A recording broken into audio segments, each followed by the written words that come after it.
Bismillahirrahmanirrahim.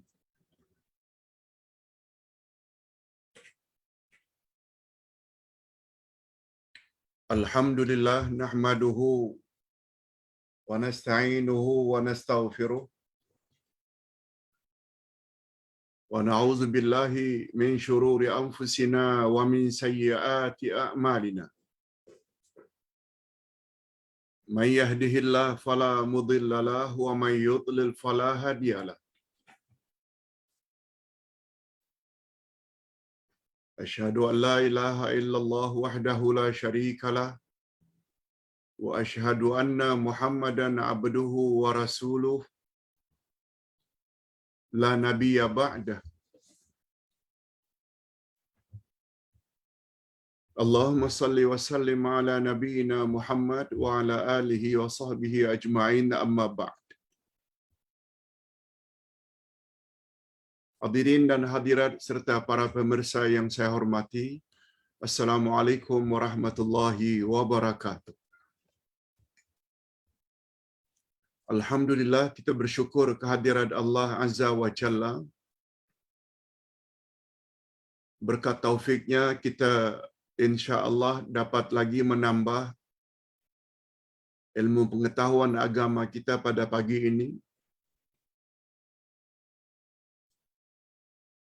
berkaitan dengan akidah Ahlus Sunnah wal Jamaah. Kita sedang memperkatakan bab yang ke-10,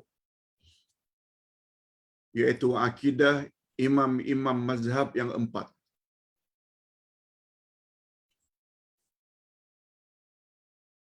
Kalau selama ini imam-imam mazhab yang 4 ada sedikit perbezaan dalam persoalan fiqh, syariat, dalam amalan, tetapi ternyata dalam bab akidah mereka adalah sama. Akidah mereka satu, tidak berbeza, kecuali hanya sedikit. Oleh sebab itu, apapun mazhab yang kita cenderung dalam bab fiqh, kecenderungan kita juga sepatutnya diiringi dengan kecenderungan dalam akidah mereka. Sebab akidah imam-imam mazhab semuanya akidah salafus salih. Sebab keempat-empat mazhab tersebut hidup pada 3 kurun pertama kerasulan. Dan 3 kurun pertama itu pernah mendapat sanjungan dari Nabi Muhammad sallallahu alaihi wasallam sebagai sebaik-baik kurun. Sabda baginda dalam hadis sahih riwayat Imam Bukhari, khairun nasi qarni, summa alladzina yalunahum, summa alladzina yalunahum. Sebaik-baik manusia adalah mereka yang hidup sekurun denganku, kemudian kurun berikutnya dan kurun berikutnya. Oleh sebab itu tidak ada alasan yang wajar andai kata kita meninggalkan akidah atau keyakinan atau keimanan orang-orang yang hidup pada 3 kurun pertama. Nah, kita sedang memperkatakan tentang akidah Imam Malik. Bahagian yang kedua. Kalau bahagian yang pertama, minggu lepas kita telah memperkatakan tentang iman atau akidah Imam Malik dari sudut tauhid.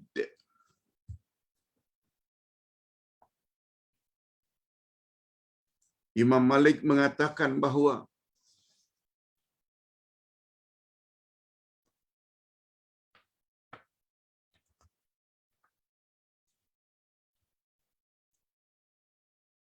kita dilarang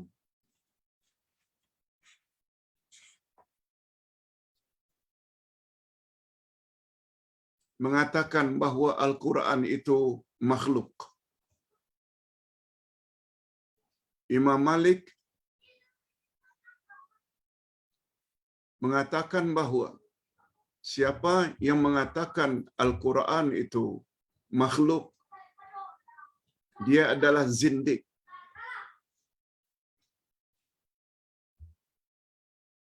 Dia adalah zindik dan bunuhlah dia. Kita dah jelaskan dengan panjang lebar bahawa seharusnya keyakinan yang betul Al-Quran itu adalah bukan makhluk.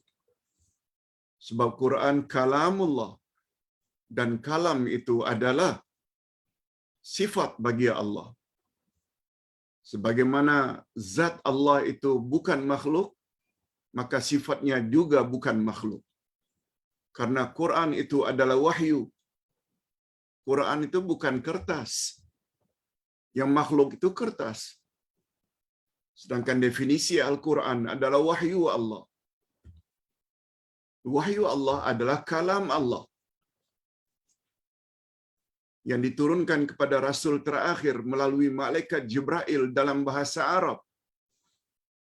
Wahyu adalah sifat Allah. Kalam Allah. Sebabnya kata Imam Malik, siapa yang mendakwa Quran itu makhluk, dia zindik dan boleh dibunuh. Yang betulnya Quran bukan makhluk. Nah, sekarang kita pindah tentang iman.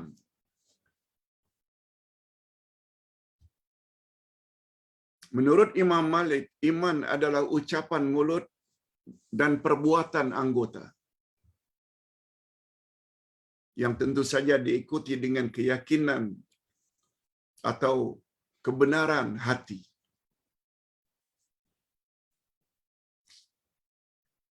Daripada Abdul Razak bin Hummam katanya, aku mendengar Juraij dan Sufyan Ats-Tsauri dan Ma'mar bin Rashid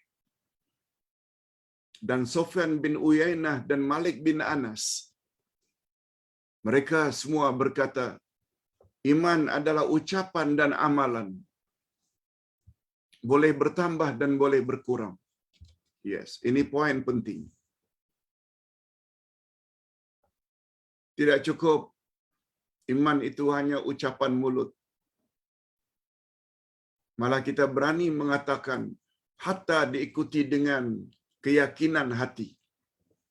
Belum cukup kalau tidak diikuti dengan perbuatan atau amalan. Iman tidak semestinya tetap. Dia boleh bertambah dengan amal saleh dan iman seseorang boleh berkurang bila tidak beramal. Sungguh banyak firman Allah dalam Al-Quran menyebut akan hakikat ini. Antara lain firman Allah pada ayat 2 dari surat Al-Anfal. A'udzubillahi minasyaitonir rajim. Innamal mu'minuna alladzina idza dzukirallahu wajilat qulubuhum wa idza tuliyat 'alaihim zadatuhum imana. Sesungguhnya orang-orang yang beriman itu ialah orang-orang yang apabila disebut saja nama Allah, gemetar hatinya, takut hatinya. Dan apabila dibaca ayat-ayat Allah, bertambah-tambah iman mereka. Ini di antara dalil iman boleh bertambah. Dan secara tersirat, iman juga boleh berkurang. Begitu juga di dalam surat Al-Kahfi. Allah Subhanahu wa taala menyebut tentang Ashabul Kahfi. Innahum fityatun amanu bi rabbihim wa zidnahum huda. Ashabul Kahfi itu adalah pemuda-pemuda yang beriman dan kami tambah-tambah lagi hidayah untuk mereka. Ayat ini juga dijadikan dalil bahwa iman itu boleh bertambah. Iman bertambah dengan amal saleh, iman boleh jadi berkurang bila tidak diikuti dengan amal. Sama dengan apabila kita dengar ceramah seperti ini, dibaca pada kita ayat Quran, dibaca kepada kita hadis-hadis Nabi, oh, iman jadi bertambah. Iman jadi kuat. Tapi bila kita berhalangan seminggu, 2 minggu, atau ustaz yang mengajar sendiri berhalangan atas sebab-sebab tertentu, sehingga kita tidak mendengar ceramah, betul tak kita terasa jiwa kita jadi kosong? Sebab kita sudah terbiasa saban hari ditambah ilmu. Itu boleh menambah keyakinan. Tetapi bila sampai 1 bulan tak dengar, kita merasa iman kita dah mula menjunam, menurun. Itu maksudnya. Iman boleh bertambah dan boleh berkurang. Begitu pandangan akidah Ahlussunnah wal Jamaah. Daripada Abdullah bin Nafi, katanya Imam Malik berkata, imam adalah ucapan dan perbuatan. Nah, ini lagi-lagi menguatkan.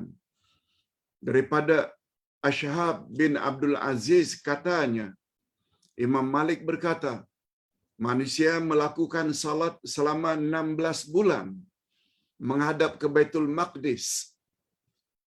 Kemudian mereka diperintahkan supaya menghadap ke arah Masjidil Haram. Lalu Allah berfirman, A'udzubillahi minasyaitonir rajim. Wa ma kana Allahu liyudhi'a imanakum. Dan Allah tidak akan menyia-nyiakan imanmu. Allah sebut di sini imanakum. Padahal kata ulama tafsir, iman di sini dengan makna salatmu. Allah tidak menyia-nyiakan salatmu. Tapi apa kaitannya, Ustaz? Turunnya ayat ini. Asbabun nuzulnya begini. Kiblat yang pertama umat Islam sejak di Mekah lagi. Begitu Nabi sallallahu alaihi wasallam turun dari Isra Mi'raj, dapat perintah salat.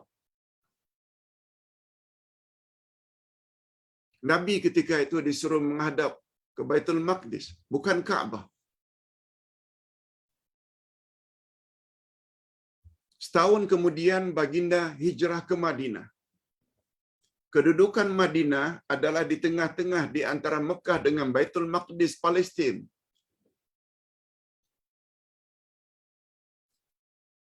Bila mereka salat di Madinah menghadap Baitul Maqdis, bermakna mereka membelakangi Ka'bah. Nabi Muhammad sallallahu alaihi wasallam sangat rindu untuk menghadap ke arah Ka'bah. Tiap hari memohon kepada Allah supaya Allah pindahkan kiblat untuk umat Islam itu di Masjidil Haram Ka'bah yang ada di Mekah. Berselang 16 bulan. Disebabnya ada kata 16 bulan. Selama berada di Madinah, setahun 4 bulan atau 16 bulan mereka membelakangi Ka'bah. Karena mesti menghadap Baitul Maqdis. Setelah 6 bulan atau setahun 4 bulan baru datang perintah. Fawalli wajhaka syatral Masjidil Haram. Sekarang hendaklah kamu menghadap ke arah Masjidil Haram. Masjid tempat Nabi salat itu sampai sekarang dinamakan Masjid Qiblatain, Masjid 2 kiblat. Karena di masjid atau di tapak masjid itulah turunnya ayat tadi. Itu berada di Madinah. Lalu umat Islam ketika itu setelah 16 bulan membelakangi Ka'bah, karena disuruh menghadap Baitul Maqdis, ada yang terasa jangan-jangan salat mereka selama ini setahun 4 bulan atau 16 bulan sia-sia. Allah SWT turunkan ayat ini. Kami tidak mensia-siakan salatmu 16 bulan pertama menghadap ke arah kiblat. Tetap kami terima. Yes, itu maksudnya. Allah Subhanahu wa taala menggunakan istilah kami tidak menyia-nyiakan imanmu, padahal Allah maksudkan Allah tidak menyia-nyiakan salatmu. Ini dijadikan hujah oleh Imam Malik. Iman itu tidak boleh dipisahkan dengan amal, utama salat. Sehingga Nabi bersabda, Al-farqu bainal muslim wal kafir tarkus salah, atau kama qala Nabi. Pembeza muslim dengan kafir adalah siapa yang meninggalkan salat. Ada pula riwayat lain, man taraka salata muta'ammidan faqad kafara jihara. Siapa meninggalkan salat dengan sengaja, maka kafirlah dia dengan nyata-nyata kafir. Walaupun para ulama berbeza pendapat tentang makna kafir di sini. Apakah kafir besar atau kafir kecil? Apakah kafir yang boleh mengeluarkan Islam atau sekedar dosa besar? Itu ada pembahasan tersendiri. Tapi yang jelas, kalaupun kita ambil pandangan yang paling lunak, walaupun orang yang meninggal salat itu tidak murtad, tidak kafir, paling kurang dia telah melakukan dosa yang sangat besar. Hadirin dan hadirat rahimakumullah.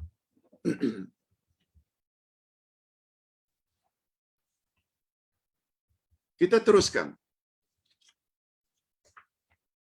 Apa kata Imam Malik?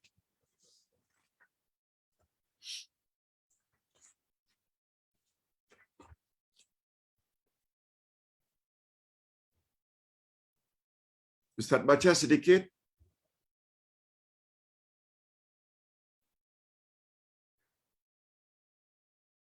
Allah tidak akan menyia-nyiakan salatmu ke Baitul Maqdis. Yes, itu maksudnya.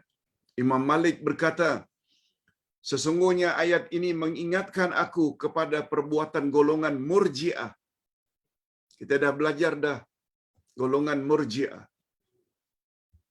yang mendakwa iman sudah cukup dengan keyakinan hati atau dengan ucapan. Iman sedikit pun tidak rosak walaupun tidak beramal saleh. Iman sedikit pun tidak rosak walaupun banyak melakukan dosa. Itu pandangan Murji'ah.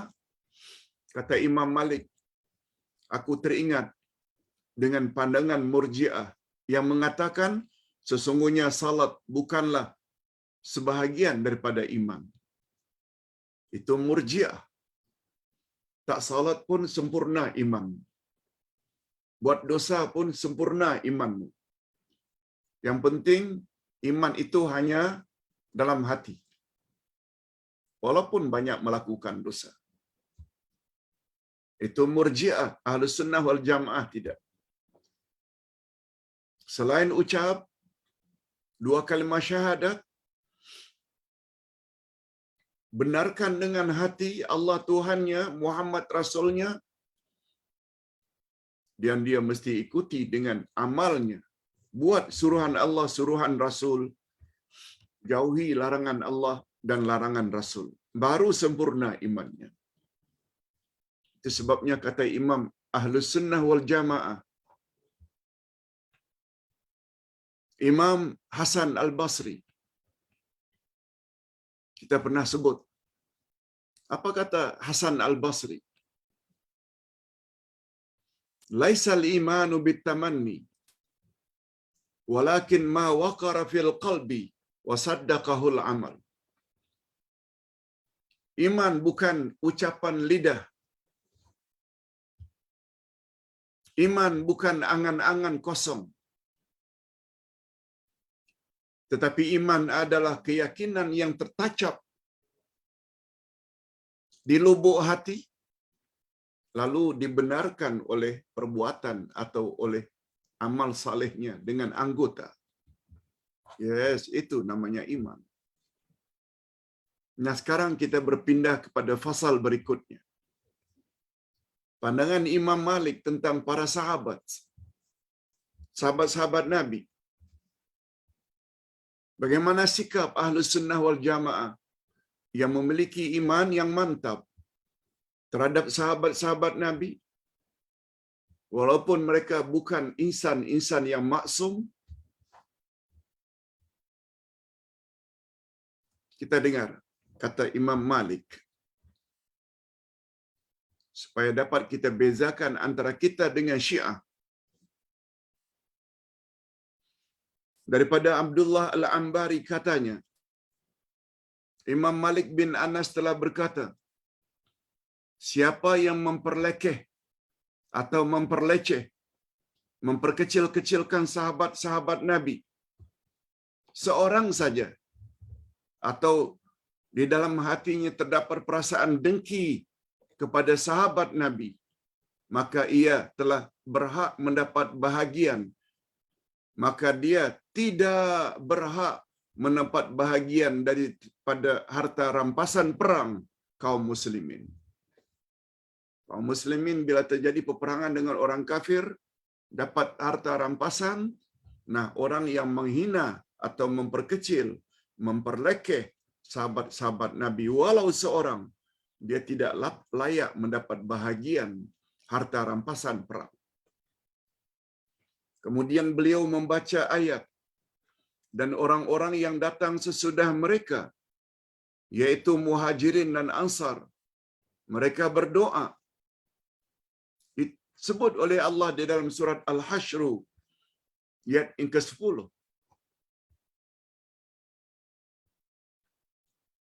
Alladzina yaqulun Rabbana ighfir lana wal ikhwana alladzina sabaquna bil iman wa la taj'al fi qulubina ghillan lil ladzina amanu Rabbana innaka raufur rahim.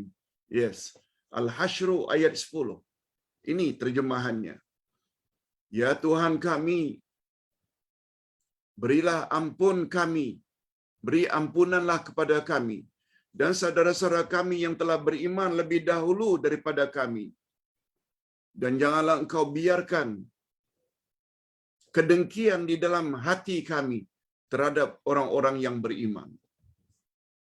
Kita mohon dalam ayat tersebut disuruh oleh Allah. Sebab itulah amalan Muhajirin dan Ansar, sahabat-sahabat Nabi. Apa doa mereka? Ya Allah, ampunkanlah dosa kami dan dosa orang-orang yang beriman sebelum kami. Dan jangan engkau masukkan dalam hati kami rasa dengki terhadap mereka. Itu sebabnya di antara kesempurnaan iman, kita tidak boleh ada rasa dengki lebih-lebih lagi terhadap sahabat-sahabat Nabi sallallahu alaihi wasallam, lebih-lebih lagi mereka yang telah mendapat jaminan syurga.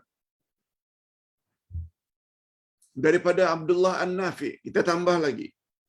Ketika kami sedang duduk-duduk memperkatakan tentang seorang lelaki yang memperkecil-kecilkan sahabat-sahabat Rasulullah sallallahu alaihi wasallam, lalu Imam Malik membaca ayat ini, yaitu ayat yang ke-29 dari surat Fath. Muhammadur Rasulullah walladzina ma'hu asyidda'u 'alal kuffari ruhama'u bainahum. Muhammad itu pesuruh Allah. Orang-orang yang bersama dengannya Muhammad, yaitu orang beriman, sangat keras terhadap orang kafir. Tetapi mereka sangat berkasih sayang dengan sesama mereka. Sesama mereka maknanya sesama orang yang beriman, sesama Muslim. Allah Subhanahu wa taala sebut itu di antara sifat-sifat orang mukmin yang sebenar. Oleh sebab itu bila kita dapat lihat dalam realiti, setengah-setengah orang-orang Islam boleh rangkul-rangkulan, boleh saling tolong-menolong dengan orang kafir, tapi bermusuhan dengan sesama orang Islam. Itu maknanya kita dapat nilailah betapa buruknya akidah orang tersebut. Apalagi dikenal pasti bila orang-orang yang dirangkulnya itu justru ingin merosak akidah umat Islam di negara kita. Na'udzubillahi min dzalik. Seharusnya kita mesti punya perasaan dengan umat Islam itu sebagai saudara kita, macam saudara kandung, sebagaimana yang Allah sebut pada ayat 10 dari surat Al-Hujurat. Innamal mu'minuna ikhwah fa aslihu baina akhawaykum. Sesungguhnya antara mukmin dengan mukmin yang lain, mereka adalah ikhwah. Ikhwah itu bahasa Arab, macam saudara kandung seibu sebapa. Walaupun lain warga negara, walaupun lain suku. Innamal mu'minuna ikhwah. Ikhwatun itu beza dengan ikhwan. Ikhwan itu saudara sekampung, saudara sesuku. Tapi ikhwatun itu asyiqaq. Asyiqaq maknanya macam seibu sebapa. Kita Muslim Malaysia dengan Muslim South Africa macam seibu sebapa. Itu maknanya asyiqaq. Apalagilah serumpun dengan umat Islam di Indonesia. Apalagi satu warga negara sesama Malaysia. Boleh dekat dengan orang kafir tapi jauh dengan sesama Muslim. Satu sifat yang perlu dijauhi dan ditolak. Allah yang sebut, bukan ustaz yang sebut. Muhammad Rasulullah, orang-orang yang beriman dengan Nabi sangat keras dan tegas terhadap orang kafir.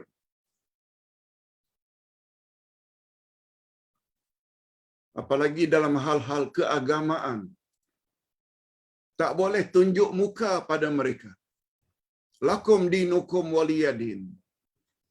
Tapi dengan sama Muslim, kita biar bertolak ansur. Walaupun barangkali lain mazhab, bertolak ansur. Yes. Begitu sikap orang yang faham Al-Quran dan faham sunnah Nabi dan faham akidah. Kemudian Imam Malik berkata, siapa yang terdapat di dalam hatinya perasaan jengkel, perasaan sakit hati terhadap salah seorang sahabat Nabi, maka ia termasuk ke dalam ancaman ayat di atas. Kita perlu berterima kasih kepada sahabat-sahabat Nabi. Sebab pelajaran yang mereka perolehi daripada Nabi, direct, mendapat bimbingan dari baginda. Lalu mereka sampaikan kepada tabi'in, pada atba'ut tabi'in, sampai kepada kita pada hari ini. Subhanallah, betapa banyaknya pahala yang telah mereka miliki. Orang macam itu kita hendak berlekeh? No.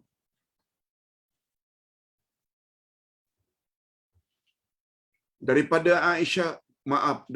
Ashhab bin Abdul Aziz katanya seorang Alawi. Alawi ini maknanya orang yang terlalu ta'assub dan fanatik dengan Sayyidina Ali. Pada suatu hari dikatakan bertanya kepada Imam Malik. Apa pertanyaannya? Siapakah manusia yang paling mulia sesudah Rasulullah? sallallahu alaihi wasallam. Ini Alawi ini. Orang yang terlalu menyanjung Sayyidina Ali. Siapakah manusia yang paling mulia setelah Rasulullah? Imam Malik jawab, Abu Bakar As-Siddiq. Alawi tadi tanya lagi, setelah Abu Bakar siapa lagi? Setelah Abu Bakar, Umar ibn al-Khattab. Setelah Abu Bakar siapa lagi? Imam Malik jawab, Utsman ibn Affan. Khalifah yang ketiga. Setelah itu siapa lagi? Setelah itu barulah Ali bin Abu Talib radhiyallahu anhu.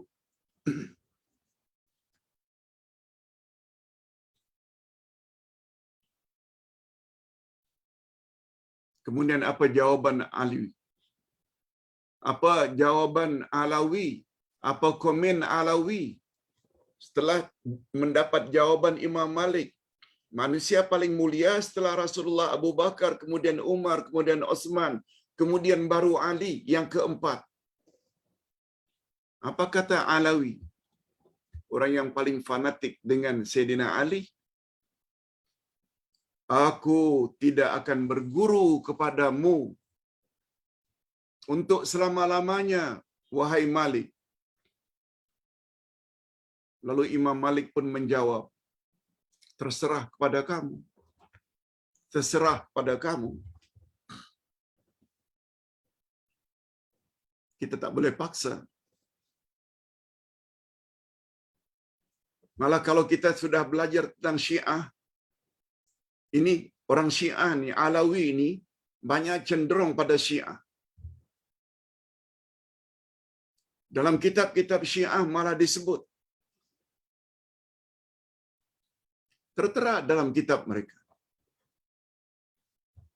Antara lain dalam kitab Usulul Kafi oleh Muhammad Yaqub Al-Kulaini. Tidaklah gandingan Abu Bakar dan Umar itu kecuali sama betul seperti gandingan Fir'aun dan Haman yang diceritakan oleh Allah Subhanahu wa taala dalam Al-Quran. Penentang utama Nabi Musa alaihi salatu wassalam.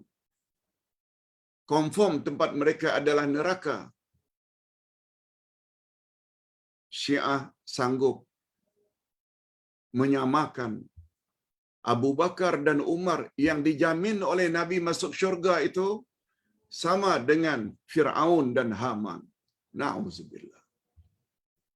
Ini yang kita katakan bahawa Ahli Sunnah dengan Syiah itu hanya kecil saja dia punya perbezaan. Itu hanya komen orang yang tak ada ilmu. Itu hanya komen orang yang jahil. Bacalah sedikit. Jangan hanya dengar-dengar saja. Baik, sekarang kita masuk lagi pada bahagian berikutnya, iaitu tentang ilmu kalam. Tentang ilmu kalam.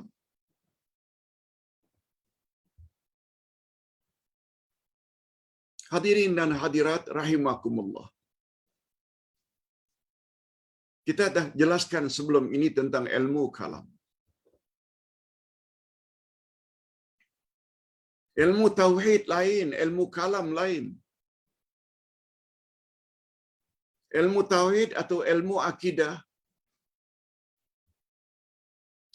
landasannya Al-Quran dan Sunnah Nabi yang sahih. Tetapi bila perbincangan tentang akidah, tentang tauhid, melalui ilmu kalam, iaitu pembahasannya atas dasar akal. Kalam, cakap, banyak cakap tentang Allah. Yang Allah dan Rasul tidak cakap macam itu.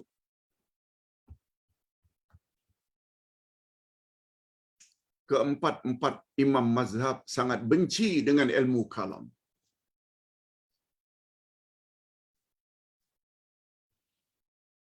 Allah kata dia di langit, di atas arash.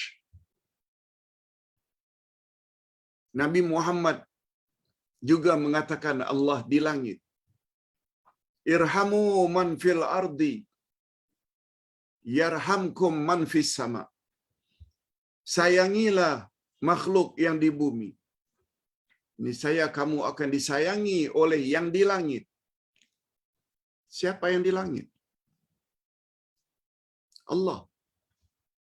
Lalu diperkatakan tentang Allah di langit atau Allah di arash sebagaimana yang Allah sebut dalam Al-Quran, sebagaimana yang dijelaskan oleh Nabi. Ketika Nabi tanya Jariyah, aina Allah? Di mana Allah? Jariyah, wanita hamba perempuan itu menjawab, Allahu fis sama, Allah di langit. Nabi kata dia wanita yang beriman. Allah cakap Allah di langit. Rasulullah cakap Allah di langit. Lalu mula kita cakap-cakap, kalau Allah itu di langit bermakna Allah bertempat. Bila Allah bertempat itu bermakna kita telah menyamakan Allah dengan makhluk. Oleh sebab itu jangan kata Allah itu di langit.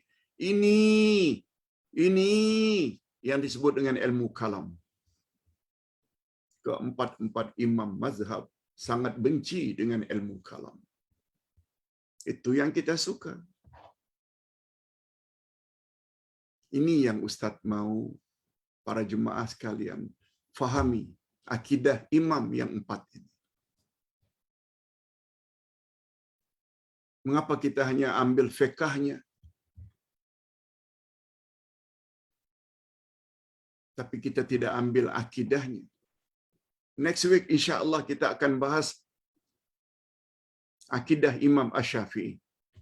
Imam ikutan banyak kita dari kalangan umat Islam Nusantara.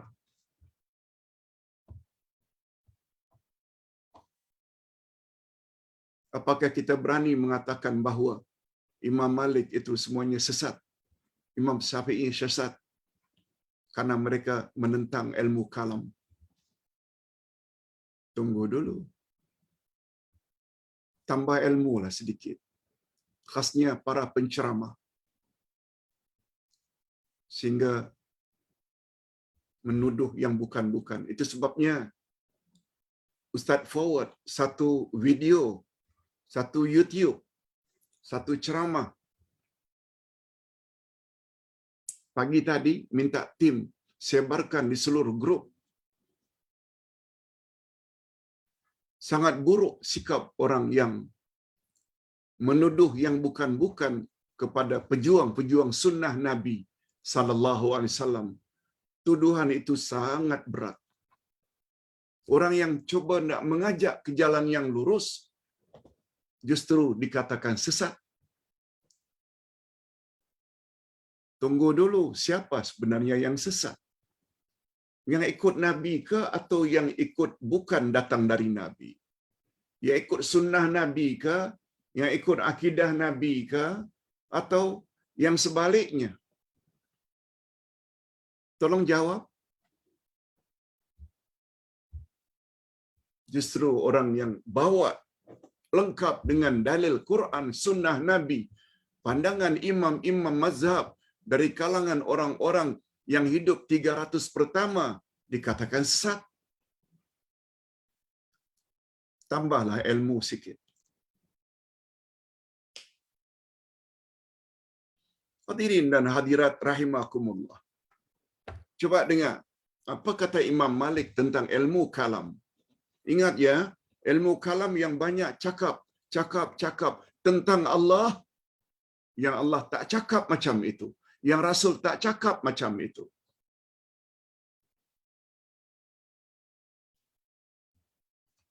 Daripada Mas'ab bin Abdullah Al-Zubairi, katanya, Imam Malik bin Anas berkata, aku benci terhadap ilmu kalam. Aku benci terhadap kalam dalam urusan agama.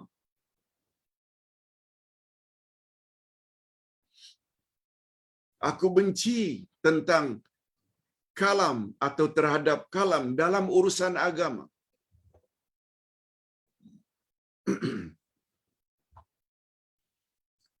Dan penduduk negeri kami, iaitu Madinah, Ingat ya, Imam Malik orang Madinah tetap membencinya dan mereka melarang daripadanya.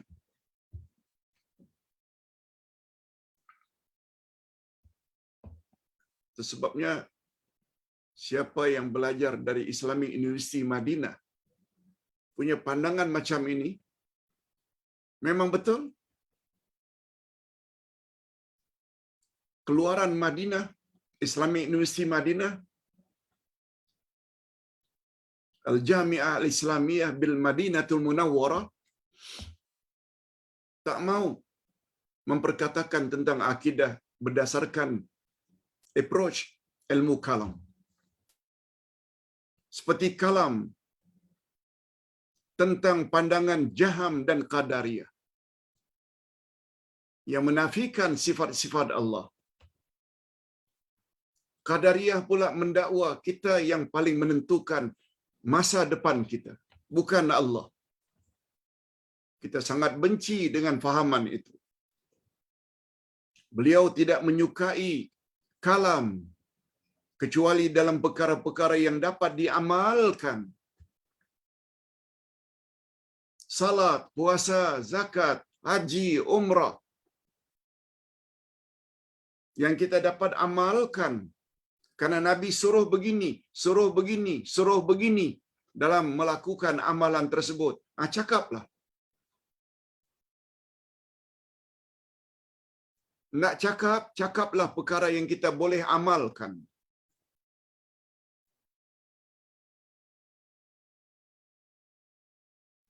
Adapun kalam dalam agama Allah dan pada zat Allah Azza wa Jalla, maka berdiam diri, tutup mulut, sukut maknanya silent, sukut, uskut, diam kamu, itu maksudnya. Sukut itu diam adalah lebih aku sukai, kata Imam Malik. Karena aku melihat penduduk negeri kami semuanya melarang kalam dalam urusan agama kecuali yang berkaitan dengan amal perbuatan saja. Cara rukuk Nabi macam ini. Rata, usahakan. Belakangnya. Iktidal Nabi begini, tegak. Sujud Nabi di atas 7 anggota. 2 ujung kaki, 2 lutut, 2 tangan, dan dahi.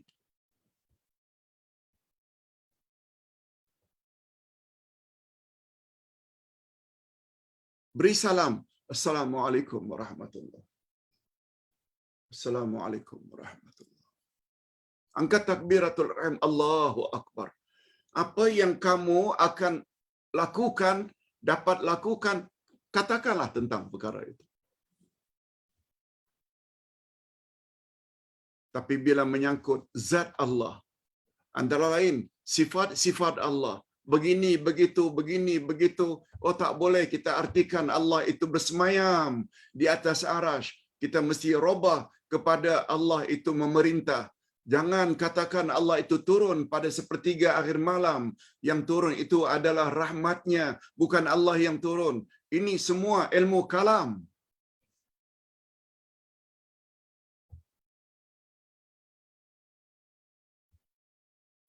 Maaf kalau Ustaz sedikit meninggi suara, karena sungguh banyak dari kalangan masyarakat kita bercakap tentang ini saja. Bila kita bercakap tentang Allah sebagaimana yang Allah sebut, kita dikatakan sesat. Nauzubillah. Itu sebabnya kita coba nak memperbetulkan.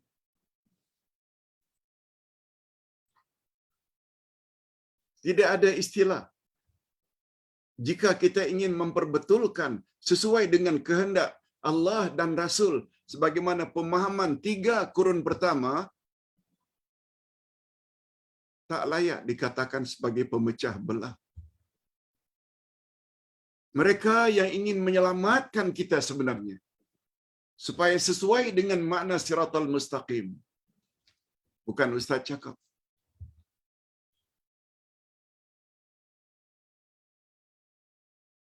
Sila dengar posting yang ustaz minta tim sampaikan di dalam grup. Dalam durasi lebih kurang 7-8 minit saja.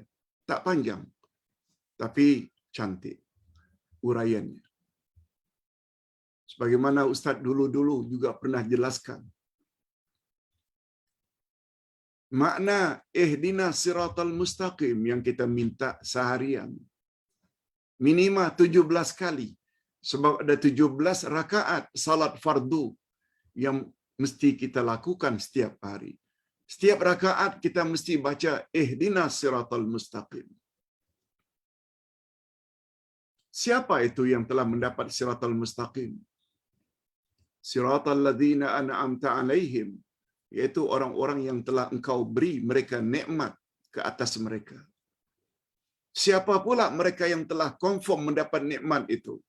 Allah jelaskan pada ayat yang ke-69 dari surat An-Nisa, yaitu an-nabiyyin was-siddiqin wasyuhada was-salihin.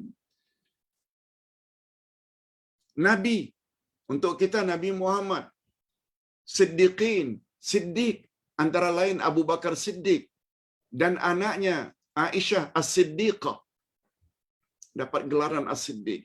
Syuhada Umar, Utsman, Ali karena mereka mati dibunuh ketika jadi khalifah.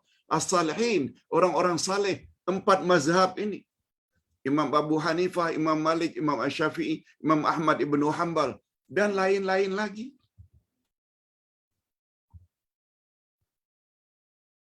Mereka telah berada di atas jalan yang lurus. Ngapa tak ikut?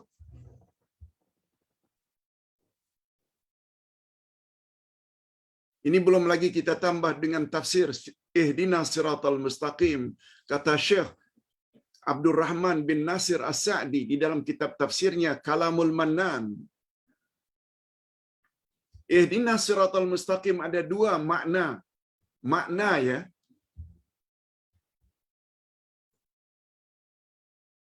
Pertama dengan makna ihdina ila siratal mustaqim. Asalnya dalam Quran ihdinas siratal mustaqim. Tak ada ila. Yang kedua, ihdina fis siratal mustaqim. Dari sudut makna jangan dirubah ya. Ayat Quran ihdinas siratal mustaqim. Tetap seperti itu hingga kiamat. Ihdinas siratal mustaqim. Tapi dari sudut makna terjemah maknawiyah, tafsiran, tadabbur. Pertama, ia membawa makna ihdina ila siratal mustaqim. Ila maknanya kepada. Tunjuki kami, ya Allah, kepada jalan yang lurus. Bila ada sisipan ila, ia membawa makna siratal mustaqim, membawa makna agama yang benar. Dinal haq, yaitu agama Islam. Tunjuki kami jalan yang lurus. Tunjuki kami ke jalan yang lurus. Maknanya tunjuki kami agar memeluk Islam. Alhamdulillah. Untuk makna yang pertama itu kita telah makbul. Telah diterima oleh Allah doa kita. Sebab kita semua jadi muslimin, muslimat. Tetapi kita apakah sudah dapat untuk makna yang kedua? Dengar baik-baik. Ihdina fis siratil mustaqim. Tunjuki kami dalam jalan yang lurus. Tunjuki kami yang pertama kepada jalan yang lurus, ila siratul mustaqim. Yang kedua, tunjuki kami fi siratul mustaqim, dalam jalan yang lurus. Maknanya, tunjuki kami ya Allah, supaya kami boleh beramal sesuai dengan kehendak-Mu dan kehendak Rasul. Tunjuki kami ya Allah supaya menjauhi sesuai dengan apa yang engkau larang dan yang Rasul larang. Yes, itu makna kedua. Apakah kita telah dikabulkan oleh Allah untuk kedua-dua makna tersebut atau hanya satu dan memeluk Islam tetapi tidak makbul untuk makna yang kedua, beramal tidak ikut Rasul, tidak ikut sunnah, maknanya tidak makbul untuk makna kedua. Ibadat mesti ikut cara Rasul. Masuk Islam tapi masih rasuah. Masuk Islam tapi masih menyakiti hati mak bapak.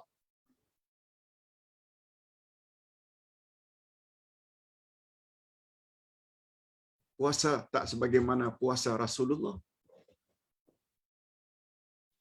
Salat tak sebagaimana salat yang diajar oleh Rasulullah sesuai dengan sunnahnya. Tambah bid'ah sana, tambah sini, tambah situ. Walau Anda seorang Muslim dan Muslimat, permohonan Anda selama ini minimal 17 kali dalam sehari.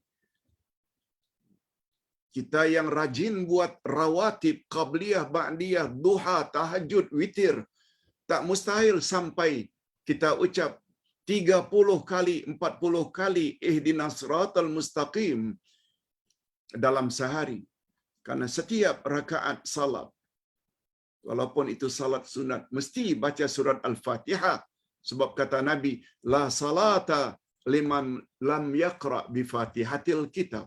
Tidak sah salat orang yang tidak baca surat Al-Fatihah. Minimal 17 kali.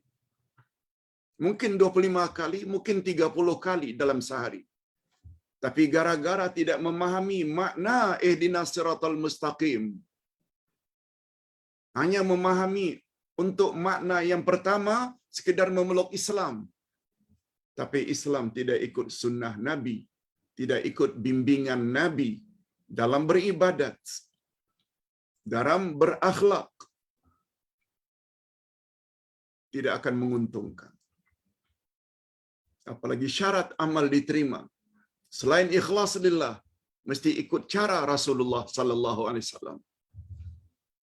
Bapak-bapak dan ibu-ibu yang saya kasihi sekalian, ketika salat,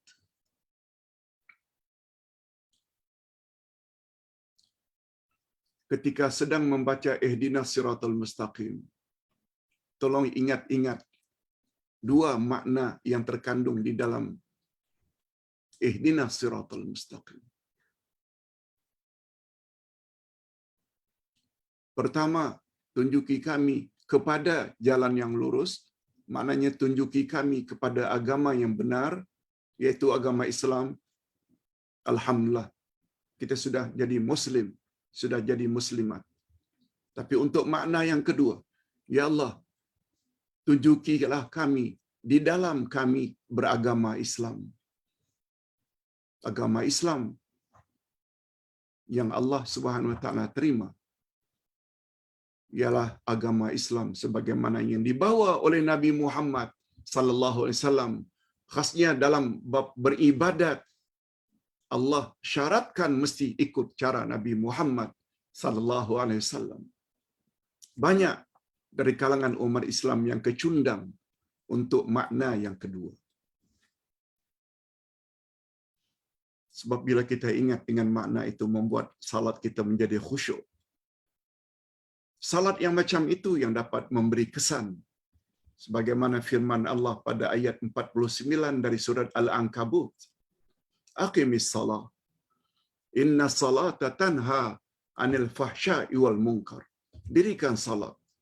Sesungguhnya salat mampu mencegah kamu dari perbuatan-perbuatan keji dan maksiat atau perbuatan mungkar.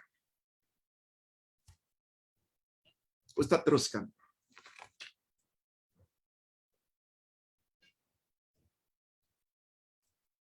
Aku pernah mendengar Imam Malik berkata, jika seseorang yang telah melakukan semua dosa-dosa besar selain syirik kemudian dia berlepas diri daripada mengikut hawa nafsu dan perbuatan bid'ah.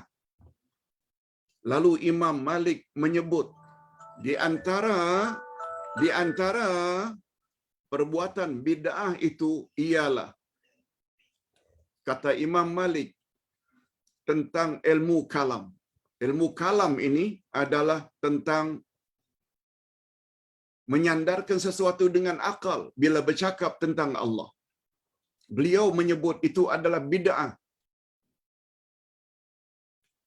Jadi orang-orang yang tidak mau ikut hawa nafsu tapi ikut Quran dan Sunnah, walaupun mereka banyak melakukan dosa selain daripada syirik, mereka tetap layak masuk syurga. Yang mustahak jangan ada ilmu kalam dalam membahas akidah, lebih-lebih lagi tentang Allah. Daripada Ishaq bin Isa katanya, aku mendengar Imam bin Anas, yakni Imam Malik bin Anas, mencela perbuatan-perbuatan berbantah-bantahan dalam urusan agama. Beliau berkata, setiap kali datang kepada kami orang yang gemar berbantah-bantahan, seolah-olah ia menginginkan agar kami menolak apa yang dibawa oleh Jibril kepada Nabi Muhammad sallallahu alaihi wasallam. Orang yang suka dengan ilmu kalam ini seolah-olah menyuruh kita supaya menolak apa yang Jibril bawa. Maksudnya, yang Allah turunkan kepada Nabi Muhammad adalah wahyu. Wahyu pula dibawa oleh Jibril. Kalau makna dan ucapannya itu semuanya daripada Allah, namanya Al-Quran. Semuanya namanya adalah Al-Quran.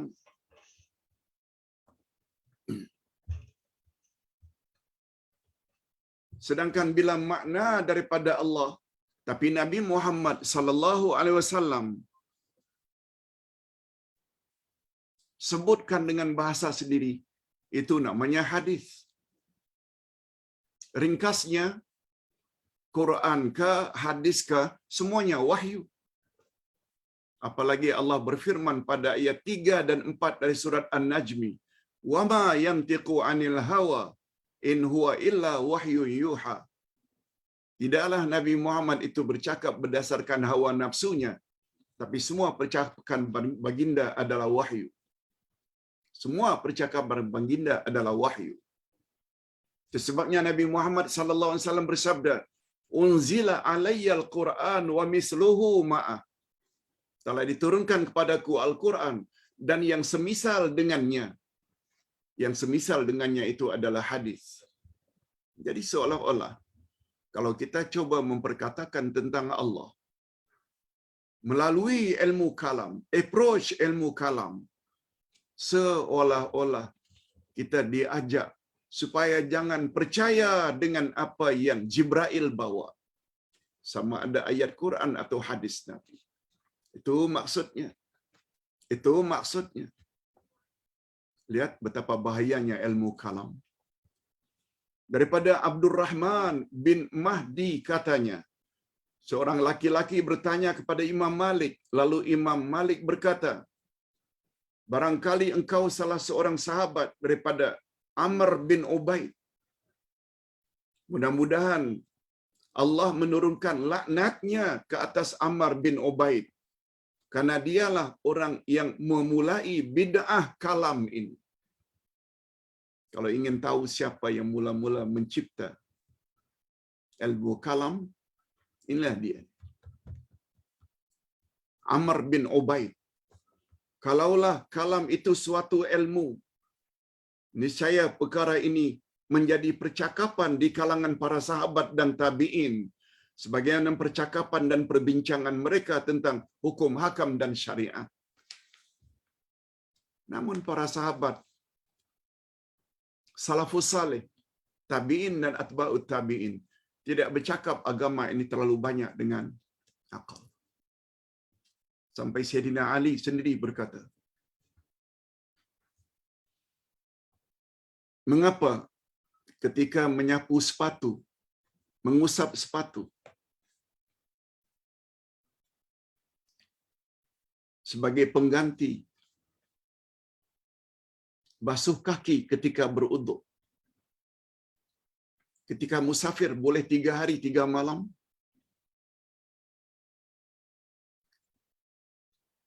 Sedang mukim sehari semalam dibolehkan dengan syarat-syarat tertentu. Kata Sayyidina Ali, karena Nabi menyuruh supaya menyapu sepatu bahagian atasnya saja. Atas sepatu. Kata Sayyidina Ali memberi komen, kalau Islam itu agama yang berasaskan akal, menyapu bahagian tapak sepatu bahagian bawah adalah lebih logik, adalah lebih rasional berbanding menyapu bahagian atas. Tapi Nabi suruh atas. Padahal yang terdedah dengan kotoran ini adalah bawah. Mengapa tak basuh bawah? Jangan tanya. Agama cakap macam itu. Jangan tanya mengapa subuh 2 rakaat, mengapa maghrib 3 rakaat, mengapa isya, asar dan zuhur 4 rakaat. Jangan tanya. Nabi suruh macam itu, buat saja. Mengapa pusingan tawaf itu 7 kali? Mengapa mengiri, tidak menganan? Jangan tanya dalam bab ibadat. Lebih-lebih lagi tentang bab akidah. Percaya saja dengan apa yang Allah kata dan Rasul kata. Ini yang dimaksudkan tunjuki kami dalam jalan yang lurus. Tapi kita lebih cenderung kepada ta'assub tuan guru. Walaupun tuan guru kata, jangan tanya dalil, kamu tak percaya aku ke? Na'udzubillahi min dzalik. Daripada Aisyah bin Abdul Aziz katanya, aku mendengar Imam Malik berkata, jauhilah bid'ah. Beliau ditanya lagi, wahai Aba Abdillah, apakah bid'ah itu? Jawabnya, ahli bid'ah ialah orang-orang yang memperkatakan, yatakallamun, takallam itu berkata-kata tentang nama-nama dan sifat-sifat Allah. Dia bahas dengan panjang lebar. Begini. Mereka tidak diam. Mereka tidak yaskutun. Mereka tidak silent. Mereka tidak berdiam diri. Sebagaimana diamnya para sahabat dan pengikut-pengikut mereka yang ihsan. Sahabat tak macam itu. Nah sekarang dah ikut siapa? Terakhir, ini komen Imam Asy-Syafi'i. Syafi'i berkata, jika datang kepada Imam Malik sebahagian daripada ahli ahwa, orang-orang yang gemar ikut hawa nafsu seperti ahli kalam. Apa kata Imam Asy-Syafi'i? Bila datang ahli-ahli kalam itu kepada Imam Malik, lalu beliau akan berkata kepada mereka, Imam Malik akan berkata kepada mereka, adapun aku telah berada di dalam keyakinan yang jelas, bayyinah, yang datang daripada Tuhanku, sedangkan kamu berada di dalam keraguan, yakni syak. Oleh sebab itu, pergilah kamu kepada keraguanmu dan musuhilah dia. Imam Malik tak layan orang macam itu. Imam Malik suruh pergi saja, menunjukkan betapa bencinya beliau terhadap ahli kalam.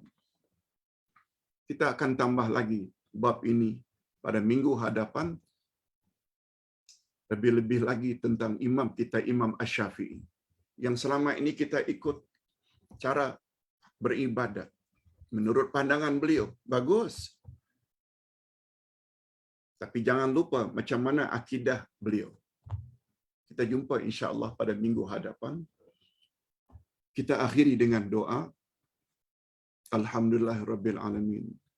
Wassalatu wassalamu ala asyrafil anbiya'i wal mursalin wa ala alihi wa sahbihi ajma'in. Rabbana ighfir lana dzunubana wa liwalidina warhamhum kama rabbawna shighara. Rabbana hab lana min azwajina wa dhurriyyatina qurrata a'yun waj'alna lil muttaqina imama. Ya Allah, ampunkanlah dosa kami dan dosa kedua ibu bapa kami. Dan cucurilah mereka rahmat-Mu, ya Allah, sebagaimana mereka telah didik kami sejak dari kecil. Ya Allah, berilah kami pasangan hidup dan zuriat keturunan yang menyedapkan pandangan mata dan hati kami. Dan jadikanlah kami pemimpin orang-orang yang bertakwa. Allahumma hdina siratal mustaqim. Siratal ladzina an'amta 'alaihim minan nabiyyin was-siddiqin wasyuhada'i was-salihin.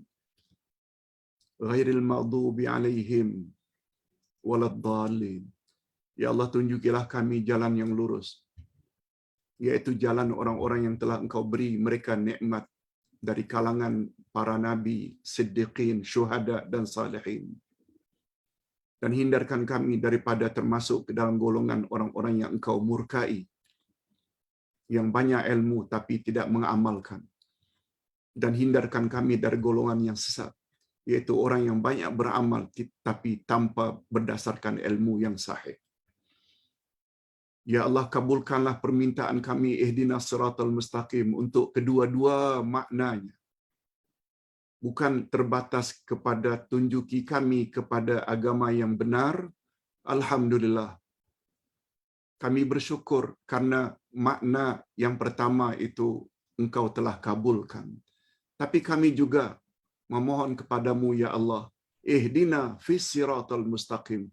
Tunjuki kami di dalam kami beragama, supaya kami dapat mentaatimu, ya Allah, sebagaimana yang Engkau kehendaki dalam Al-Quran dan sebagaimana yang dijelaskan oleh Nabi Muhammad sallallahu alaihi wasallam berdasarkan sunnahnya. Allahumma akhtim lana bihusnil khatimah wa la takhtim alaina bisu'il khatimah. Ya Allah, akhirilah hidup kami dalam keadaan akhir yang baik dalam iman dan amal saleh. Dan tolonglah ya Allah, jangan Engkau akhiri dalam keadaan yang tidak baik. Na'udzubillahi min dzalik. Wa sallallahu ala nabiyyina Muhammad wa ala alihi wa sahbihi ajma'in. Walhamdulillahi rabbil alamin. Subhanakallahumma wa bihamdik, asyhadu an la ilaha illa anta astaghfiruka wa atubu ilaik. Assalamualaikum warahmatullahi wabarakatuh.